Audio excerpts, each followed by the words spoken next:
இதுவரை பன்னீர் அணிக்கு ஆதரவு தெரிவித்து வந்த மத்திய அரசு தற்போது அதனை எடப்பாடி தரப்புக்கு கொடுக்க தொடங்கிவிட்டது. தினகரன் தரப்பும் பாஜகவுடன் தொடர்பில் உள்ளதாகவே கூறப்படுகிறது.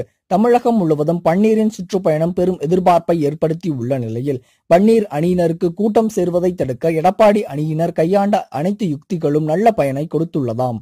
இதனால் ஒவ்வொரு கூட்டமும் பெரும் சோதனைக்கு பிறகே நடைபெற்று வருகிறதாம். மக்களின் ஆதரவு பெருமளவு குறைந்து போய் உள்ளதால் பன்னீரும் சோர்வாகவே காணப்படுகிறார். இதன் எதிரொலியாகத்தான் என்னால் ஆட்சி கவிழும் நிலை ஏற்படாது என்று பன்னீர் தடாலடியாக நேற்று தெரிவித்தார்.